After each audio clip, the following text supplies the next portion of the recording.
नमस्कार, news capital express में आपका स्वागत है। मैं हूं आपके साथ अंकिता। चलिए बढ़ते हैं मुख्य खबर की ओर। मुख्यमंत्री डॉक्टर मोहन यादव ने भोपाल के समन्वय भवन में अंतर्राष्ट्रीय सहकारिता वर्ष 2025 के अवसर पर आयोजित राज्य स्तरीय सम्मेलन में सहभागिता की। इस अवसर पर मुख्यमंत्री जी ने सहकारी संस्थाओं के कृषक सदस्यों के लिए माइक्रो एटीएम का शुभारंभ किया, जिससे किसानों को डिजिटल लेन देन में अधिक सुविधा मिलेगी। इस दौरान सीएम डॉक्टर मोहन यादव ने बताया कि बहुजन हिताय बहुजन सुखाय की कल्पना संपूर्ण समाज के कल्याण और सामूहिक समृद्धि के लिए की गई है।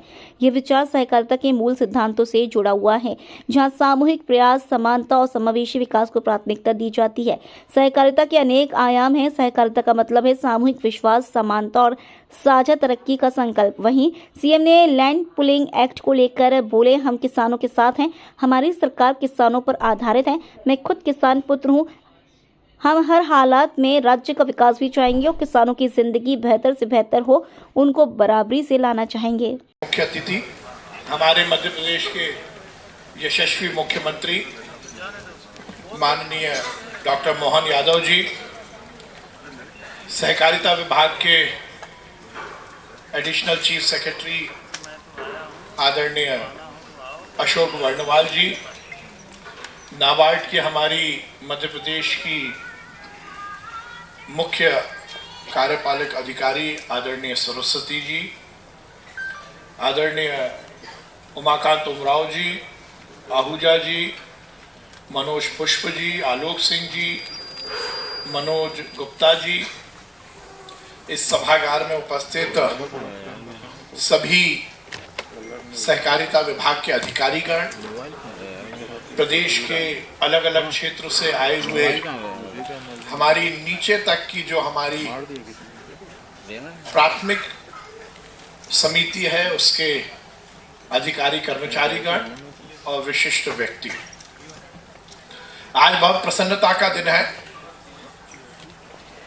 मध्य प्रदेश में हम अंतर्राष्ट्रीय सहकारिता वर्ष के कैलेंडर का आज हम शुभारंभ कर रहे हैं। ये बात सही है कि व्यवस्थित समाज के निर्माण में और व्यक्ति के विकास में सहकारिता का अपना बहुत महत्व है। आदि अनादि काल से हम हर संस्कृति में देखते हैं सहकारिता के माध्यम से रोजगार, सहकारिता के माध्यम से अर्थव्यवस्था, उसके उन्नयन के लिए अनेक प्रयास हुए हैं। मैं इस मंच से इस देश के यशस्वी प्रधानमंत्री नरेंद्र मोदी जी को बहुत साधुवाद और बधाई देता हूं कि उन्होंने सहकारिता के महत्व को समझते हुए ही देश के इतिहास में पहली बार अलग से सहकारिता विभाग का गठन किया। ये निश्चित रूप से नरेंद्र मोदी जी की सहकारिता के प्रति जो दृढ़ता है उसको प्रदर्शित करता है। और उसके बाद सोने पर सुहागा कि सहकारिता विभाग की जिम्मेदारी इस देश के यशस्वी नेता अमित शाह जी को दी गई। जैसा मैंने कहा कि सहकारिता अर्थव्यवस्था को मजबूत करने और खासकर ग्रामीण अर्थव्यवस्था को मजबूत करने का एक बहुत महत्वपूर्ण प्रकल्प है। जब से देश में सहकारिता विभाग बना, अमित शाह जी और नरेंद्र मोदी जी ने हमें सहकारिता से समृद्धि ये एक मूल मंत्र दिया। और मुझे ये कहते हुए बहुत प्रसन्नता है कि मध्य प्रदेश में माननीय मुख्यमंत्री जी के नेतृत्व में मैं ताकत के साथ कह सकता हूं कि देश भर में सहकारिता विभाग इस पूरे आंदोलन में नंबर 1 पर पहुंच रहा है। मैं मुख्यमंत्री जी को बताना चाहता हूं, सहकारी आंदोलन को लेकर बहुत सारी बातें हुई और उसमें एक बड़ा पक्ष था कि इस आंदोलन में कालांतर में पीछे बहुत सारी बातें ऐसी आई जो कि इस आंदोलन को कहीं ना कहीं कालेपन की तरफ लेके जाती हैं, उस पर काला अध्याय जुड़ता है। अलग अलग क्षेत्रों में भ्रष्टाचार की बातें आई। केंद्र सरकार ने यह निर्देश दिया कि हमारी जो नीचे की सबसे छोटी यूनिट है, जिसको प्राथमिक सोसाइटी कहा जाता है, पैक्स कहा जाता है, उसका कंप्यूटराइजेशन हो, जिससे पारदर्शिता हो, समय से लोगों को उनकी सेवाएं मिल सके। और मुझे ये कहते हुए प्रसन्नता है कि देश में नंबर 1 यदि कंप्यूटराइजेशन में आया तो वो मध्य प्रदेश है। हर एक क्षेत्र में हम काम कर रहे हैं। नरेंद्र मोदी जी ने एम पैक्स, अमित शाह जी ने एम पैक्स, बहुउद्देशीय पैक्स की एक परिकल्पना की कि आप पैक्स केवल क्रेडिट मूवमेंट तक अपने आप को सीमित नहीं करेगा। हम उसमें दूध का जो हमारा आंदोलन है उसको भी जोड़ेंगे, मत्स्य का जो आंदोलन है उसको भी जोड़ेंगे, और उसके अलावा भी हम बहुत सारे प्राथमिक सोसाइटी में काम जोड़ेंगे जिसमें उनकी आमदनी बढ़े और उस आमदनी का सीधा फायदा किसानों को मिले। मुझे ये कहते हुए बहुत प्रसन्नता है कि हमने इस जीआईएस में एक नया अध्याय जोड़ा। अभी तक निवेश के मामले में सहकारिता का कोई कहीं से संबंध नहीं था, पर माननीय मुख्यमंत्री जी के नेतृत्व में जो भोपाल में ग्लोबल इन्वेस्टर समिट हुई उसमें पहली बार हमने सहकारिता के क्षेत्र को जोड़ा और एक नया कॉन्सेप्ट हम दुनिया के सामने लाए, हिंदुस्तान की सहकारिता के सामने लाए हैं, CPPP, cooperative public private partnership, जिसके माध्यम से हम एक आमूल चूल परिवर्तन इस सहकारी आंदोलन में लेके आने वाले हैं। हमारी टैक्स को, हमारे किसानों को हम प्राइवेट पार्टनर्स के साथ जोड़कर नए आयाम सहकारिता में और उनके रोजगार के स्थापित करेंगे। 2025 को दुनिया ने अंतर्राष्ट्रीय सहकारिता दिवस के रूप में मनाने का निर्णय किया है और उसमें हमने साल भर अलग अलग कार्यक्रम प्रदेश में आयोजित करने का निर्णय लिया है। फिर मैं कहूंगा कि नरेंद्र मोदी जी इस देश के केवल प्रधानमंत्री नहीं है, उन्होंने अपने व्यक्तित्व से, अपने कृतित्व से अपने आप को वैश्विक नेता के रूप में स्थापित किया है। आज के कार्यक्रम में हमारे बीच विराजमान अभी जिन्होंने अपना विषय विस्तार से रखा, माननीय मंत्री श्रीमान विश्वास कैलाश सारंग जी, SCS अशोक वर्णवाल जी, DP आहूजा जी, उमाकांत उमराव जी, मंचस्थ सभी अधिकारीगण और इस अवसर पर प्रदेश भर से आप सब पधारे सहकारी आंदोलन के सभी सहकारी योद्धाओं, आपका मैं स्वागत करता हूं, अभिनंदन।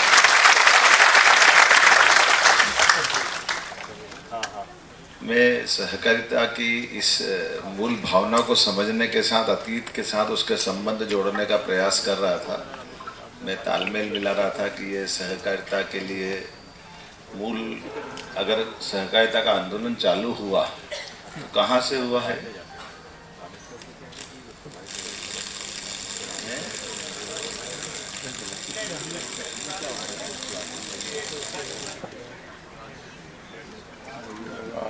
रिकॉर्ड 1844 में इंग्लैंड से हुआ।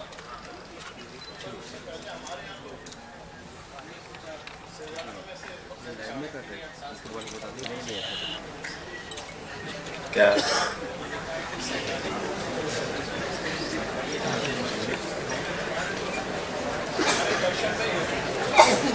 दर्शन क्या है?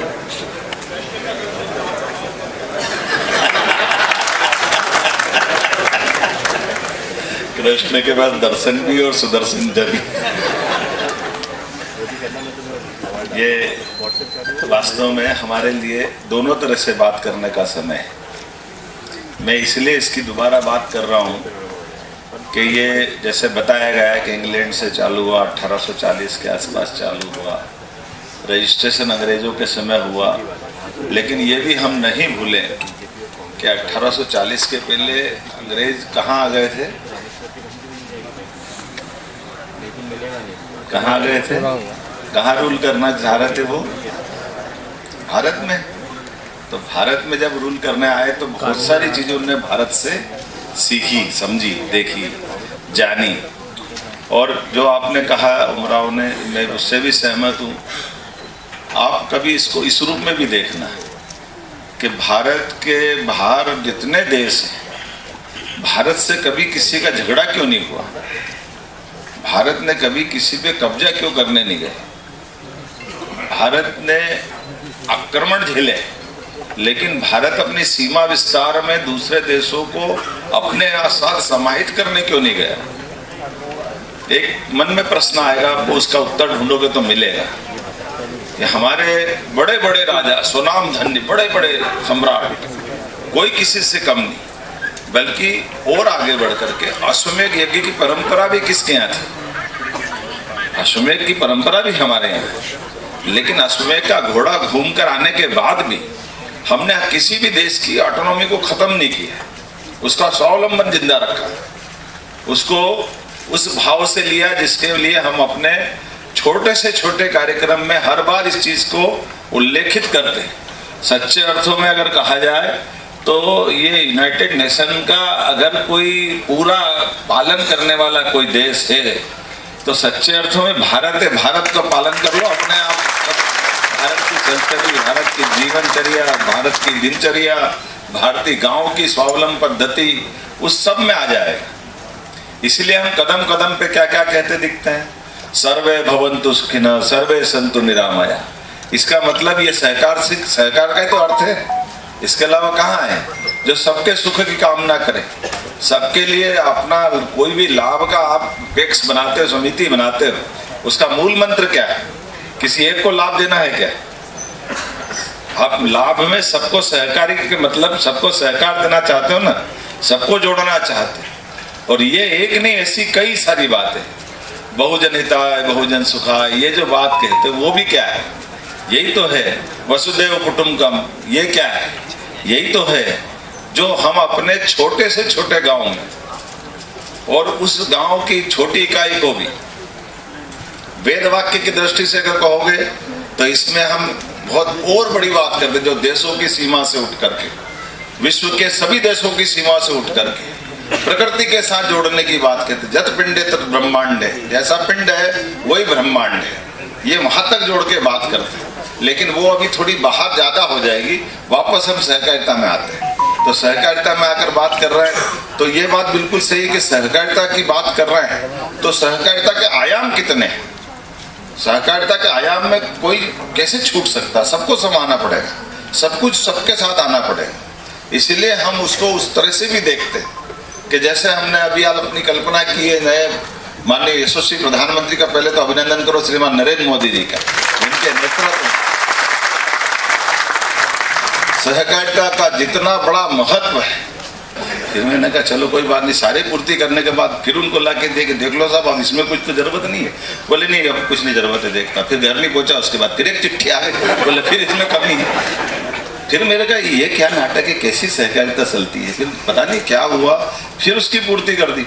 ये करते करते भी 6-8 महीने लग गए, मैं परेशान हो गया। हमारे संगठन मंत्री थे माननीय शालिग्राम जी तोमर, में उसमें विद्यार्थी परिषद कार्यकर्ता है। मैंने एक दिन मेरा सारी धैर्य की सीमा चली गई, मैं भाई साहब के पास गया। मैंने कहा भाई साहब ये सहकारिता संघ के बेवकूफ बनाओ संघ क्या है, मैं पल्ले नहीं पड़ा। बोले क्या हो गया? मैंने कहा ये देखो आप, मैंने इतनी बार से ये समिति बना बना के इनके कागज की पूर्ति करते करते मेरा साल भर हो गया, लेकिन इनके पेट की भूख खत्म नहीं होती। फिर कागज आखिर ये हो क्या गया? उनने मेरी पूरी बात समझी। बोले नहीं ऐसा करो एक यार मेरे को तुम बताओ, मैं फोन करता हूँ। कहीं फोन करा, बोले जाके दिया।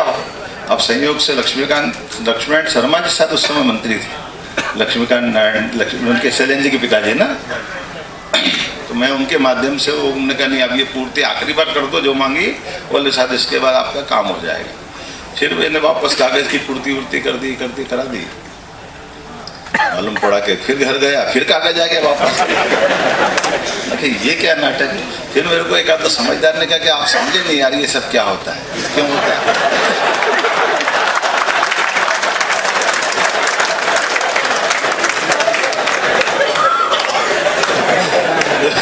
मेरे को समझा तो क्या होता है? बोले बात आप थोड़ा गौर करो तो समझ में आ जाएगी। मैंने कहा इसमें गौर क्या करो? कागज देते मैं पूर्ति करता, कागज देते पूर्ति करता। बोले भाई बात इतनी है, ये तुम कागज की पूर्ति करो ये सामने वाले भी समझ रहे हैं, लेकिन वो तुमको सहकारिता में आना नहीं देना चाहते। तुम समझ ही नहीं रहो, तुम अपनी लगाए चले जाओ। उनकी अपनी सल्तनत कोई और है, उनकी दुनिया कोई और है, वो आपको आने नहीं देना चाहते। हमने कहा एक्ट के हिसाब से भी क्यों नहीं आने देना चाहते? बोले यही तो कलाकारी है, तुम क्या समझोगे सहकारी? यही तो महत्व है, जिसको आने देना उसको आने देना, जिसको नहीं आने देना उसके लिए कागज तैयार और करते रहो जीवन भर, यही चलता रहे। मेरे तो समझ में ही नहीं, मेरे को थोड़ा गुस्सा आया उस समय। थोड़ा मैं अपने कॉलेज जीवन से चुनाव जीत जात के आया था, लंबे समय तक राजनीतिक क्षेत्र में स्टूडेंट पॉलिटिक्स में था। तो मैंने कहा मैं जरा देखता हूँ कौन क्या करेगा अब इस पर। और संयोग से मैं फिर वापस माननीय शालिग्राम जी के पास गया और उनने मेरी बात फिर सुनी, हो चुकी वो खुद भी एक बार मेरे साथ बैठकर सारी पूर्ति कराने की उनकी घटना उनको मालूम। संयोग ऐसा था कि उन्होंने लक्ष्मीकांत शर्मा जी को कहा कि आप कहाँ हो? तो उन्होंने कहा मैं मंत्रालय।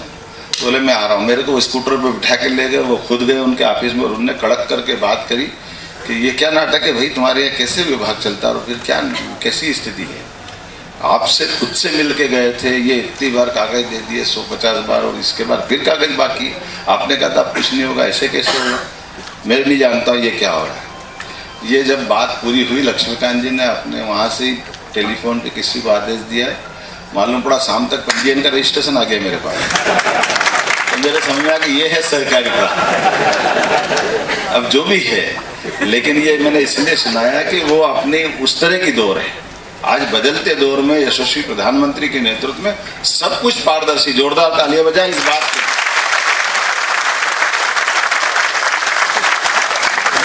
और उसी भाव को लेकर के हम चल रहे हैं। जैसे हमने कहा कि हमारे पास 25 समितियां मत बनाओ, क्योंकि हर एक अपनी अपनी दुकान लेके बैठ गया था।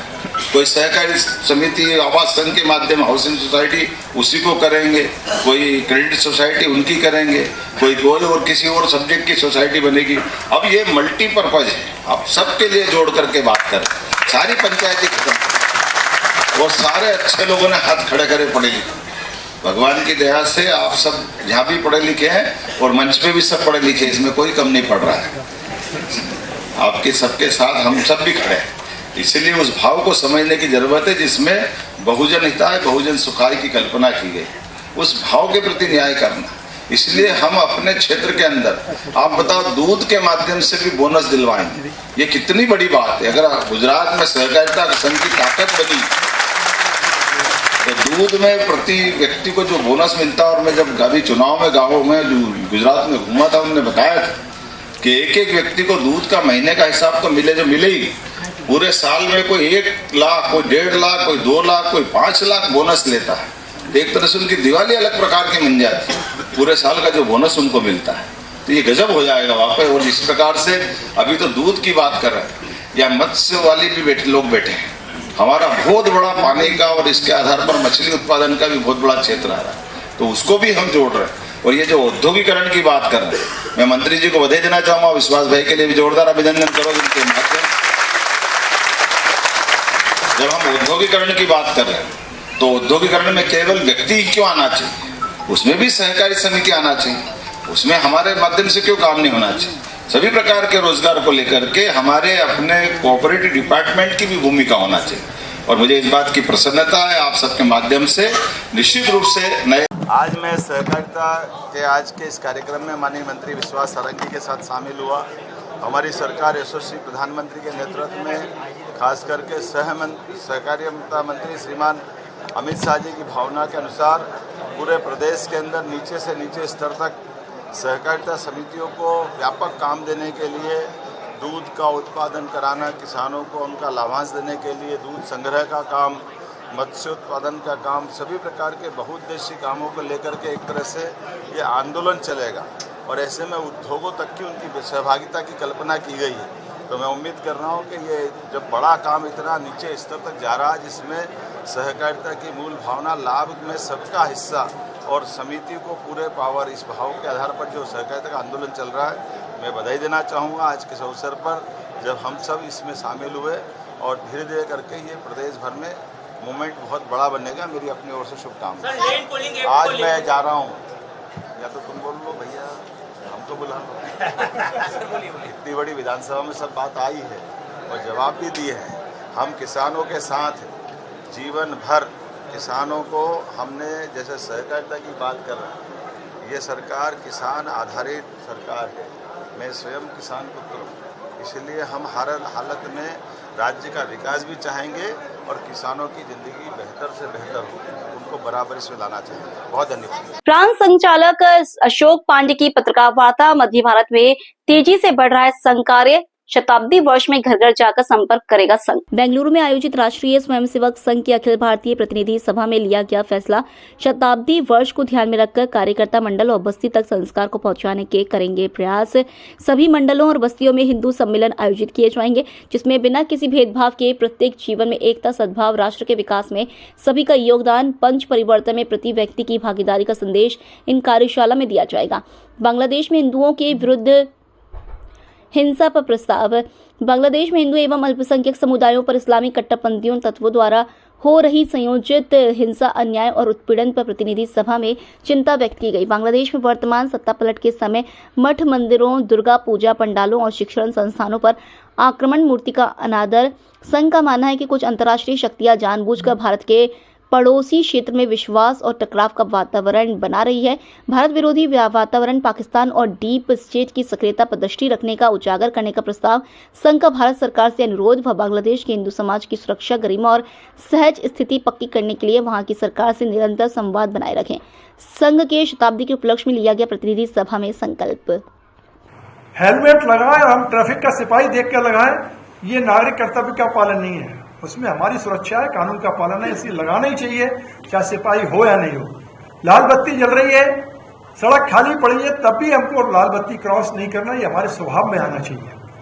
तो ऐसे नागरिक कर्तव्यों के प्रति समाज को जागरूक करना, समाज को शिक्षित करना, समाज के जीवन में उतारना, इसके लिए प्रबुद्ध जन की गोष्ठियां जगह जगह जिला स्तर तक करेंगे हम।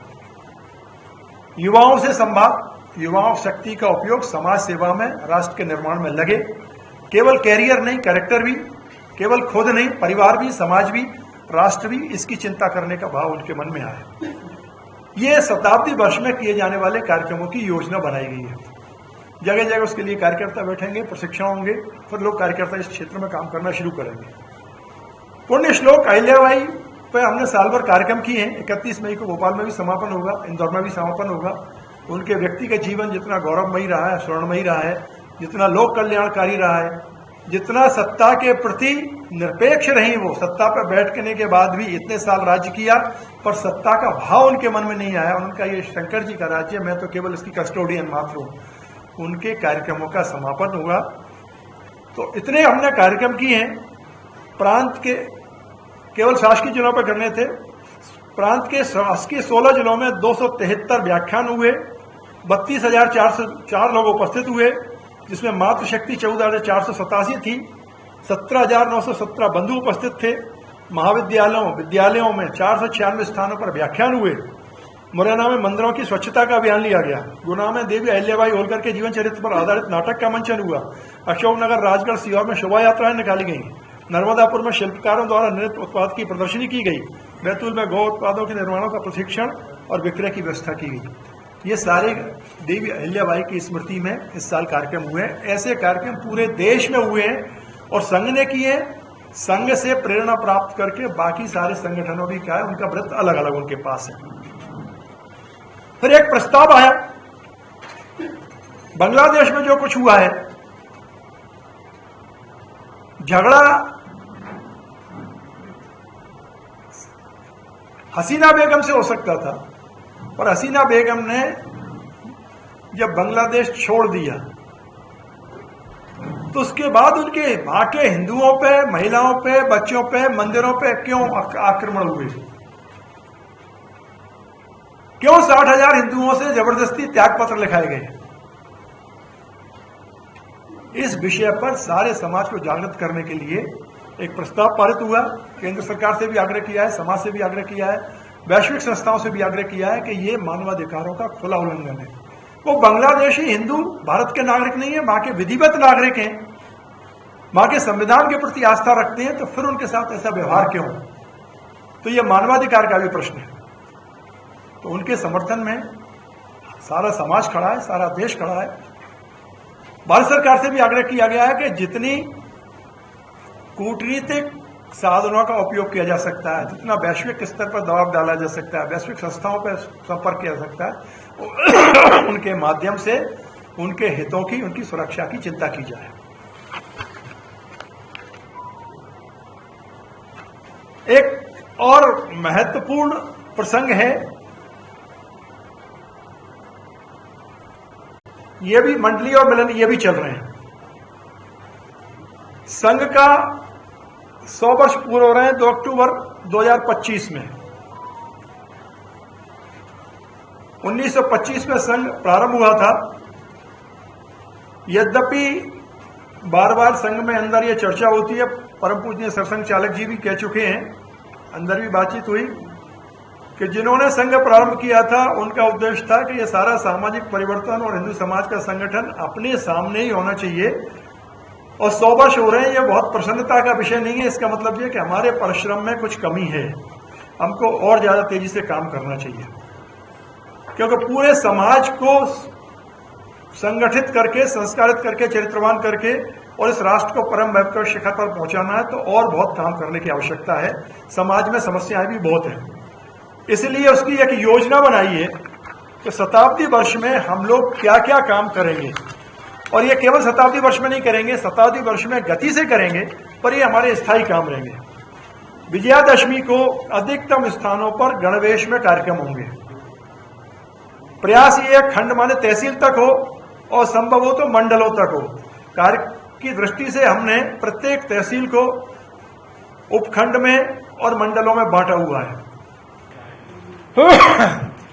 राष्ट्रीय स्वयंसेवक संघ की 2 महत्वपूर्ण बैठकें होती हैं अखिल भारतीय स्तर पर।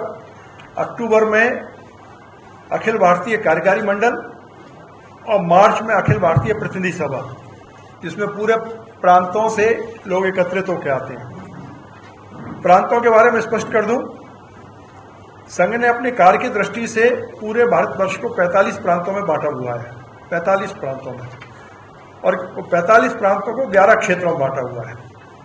मध्य प्रदेश भी 3 हिस्सों में बटा हुआ है, मालवा, महाकौशल और मध्य भारत। इन 3 दिन में साल भर में संघ की कितनी वृद्धि हुई, किस किस क्षेत्र में क्या काम किया, क्या उल्लेखनीय काम किए, इसके वृत्त प्रस्तुत होते हैं और आगे की योजना तैयार होती है कि अगले वर्ष में हमको क्या करना है। संघ 2 दृष्टि से काम करता है।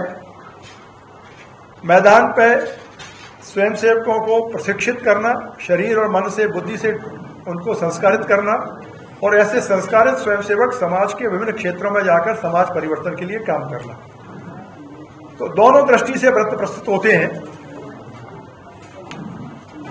मैं पहले आपको मध्य भारत प्रांत की संगठनात्मक स्थिति के बारे में पढ़ के बता देता हूं। मध्य भारत प्रांत में इस समय 3384 शाखाएं लग रही हैं, जिसमें महानगर में 37 स्थानों पर 490 शाखाएं और ग्रामीण जिलों में 2092 स्थानों पर 2894 शाखाएं लग रही हैं। शाखाओं के अतिरिक्त साप्ताहिक मिलन भी चलते हैं, जो केवल सप्ताह में एक बार एकत्रित होते हैं। कुछ वृत्ति आधारित मिलन चलते हैं, जिसमें डॉक्टर्स रहते हैं, इंजीनियर्स रहते हैं, एडवोकेट्स रहते हैं, व्यापारी रहते हैं। ऐसे साप्ताहिक मिलन भी चलते हैं। ऐसे 894 मिलन चल रहे हैं। फिर ये स्वयंसेवक और संघ के समविचारी संगठन मिलकर समाज परिवर्तन का भी काम करते हैं। हर शाखा को कुछ बस्तियां सौंपी जाती हैं, उन बस्तियों में जाकर आप सेवा के काम करिए। तो ऐसी 715 बस्तियों में से 232 शाखाएं इस काम को कर रही हैं। 445 बस्तियों में सेवा कार्यों का संचालन हो रहा है। 380 बस्तियों में स्वयंसेवकों का नियमित संपर्क होता है। समाज परिवर्तन के काम करने के लिए योग्य स्वयंसेवक तैयार हो, इसलिए उनके प्रशिक्षण कार्यक्रम होते हैं। अभी 2 वर्ष पहले तक जो संघ की प्रशिक्षण की पद्धति थी, प्राथमिक 7 दिन का, फिर प्रथम वर्ष, द्वितीय वर्ष और तृतीय वर्ष, अब उसमें परिवर्तन हुआ है। प्राथमिक के पहले 3 दिन का प्रारंभिक, फिर 7 दिन का प्राथमिक, उसके बाद संघ शिक्षा वर्ग।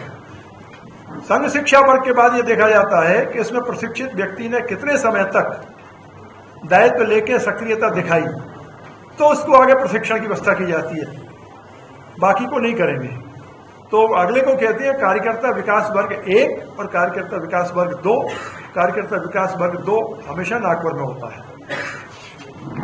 मध्य भारत में जो उल्लेखनीय कार्य हुए हैं समाज परिवर्तन की दृष्टि से, तो विदिशा का इस समय बहुत उत्कृष्ट काम हुआ है। बाकी 56 व्यवसायी शाखाएं, शाखाओं के भी 2-3 प्रकार होते हैं। व्यवसायी शाखाएं, प्रौढ़ शाखाएं, बाल शाखाएं। व्यवसायी शाखाओं के स्वयंसेवकों को समाज में परिवर्तन का काम सौंपा जाता है कि समाज में शिक्षा पे, स्वास्थ्य पे, स्वच्छता पे, पर्यावरण पे, कुटुंब प्रबोधन पे काम करें। तो ऐसी 56 शाखाओं ने अपने क्षेत्र की सारी सामाजिक समस्याओं का अध्ययन किया, घर घर मोहल्ले मोहल्ले जाके क्या क्या समस्या है। साथ में समाज के ऐसे लोग जो संघ से सीधे नहीं जुड़े पर समाज परिवर्तन की इच्छा रखते हैं या काम करते हैं, उनसे भी संपर्क किया गया और इनके माध्यम से फिर समस्याएं चिन्हित की, जिसमें नशा, सरकारी विद्यालयों में बच्चों की उपस्थिति कम, गौरक्षण, नर्मदा जी का संरक्षण, सिंगल यूज प्लास्टिक पर कार्य, फलदार वृक्षों की कमी, लव जिहाद, धार्मिक जागृति का अभाव, संस्कारित शिक्षण की कमी, अस्वच्छता, इस प्रकार 103 समस्याएं उन्होंने शिक्षित की और इस पर काम करना प्रारंभ किया बांट के। राजगढ़ में भी बहुत अच्छा काम किया है। राजगढ़ में वहां के लोग घर घर गए, लगभग 9000 परिवारों में उन्होंने संपर्क किया और उन 9000 परिवारों में जाकर समाज परिवर्तन के दृष्टि से, सामाजिक परिवर्तन की दृष्टि से 13 अक्टूबर से लेकर 11-26 जनवरी के बीच में पंच परिवर्तन का मतलब कुटुंब प्रबोधन, संस्कारित परिवार, पर्यावरण, प्लास्टिक से मुक्ति, वृक्षों का रक्षा करना और जल की बचत और जल का स्रोतों का संवर्धन, परिरक्षण करना। इसमें गए वो साथ में बाबा साहब अम्बेडकर, महर्षि वाल्मीकि, संत रविदास जी के चित्र लेकर गए। 9117 परिवारों में बैठकर परिवार गोष्ठियां हुई, पूरे परिवार को बुलाया, आसपास के परिवार को बुलाया, इन विषयों पर चर्चा की और उन चित्रों को सशुल्क दिया, फ्री नहीं बांटे, क्योंकि संघ की मान्यता है मुफ्त में देने से उसकी कीमत कम हो जाती है, उसका शुल्क लिया जाना चाहिए, लागत मूल्य का, ताकि उनसे आग्रह किया गया कि इन चित्रों को अपने पूजा घरों में रखिए। इसमें 17,323 मातृशक्ति, 26,787 पुरुष, 7,297 बालक बालिकाएं, इस प्रकार 51,407 लोगों ने भाग लिया। 5400 परिवार में चित्र विक्रय किए गए। तो ऐसा मध्य भारत में यह काम हुआ है।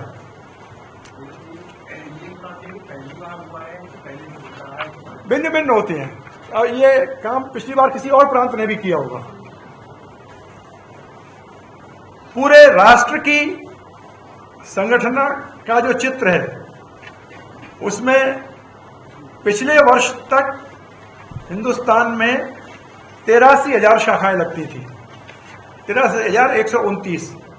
इस वर्ष उसमें 10,000 की वृद्धि हुई है और अब ये पहले 73,000 थी, अब 83,000 हो गई है।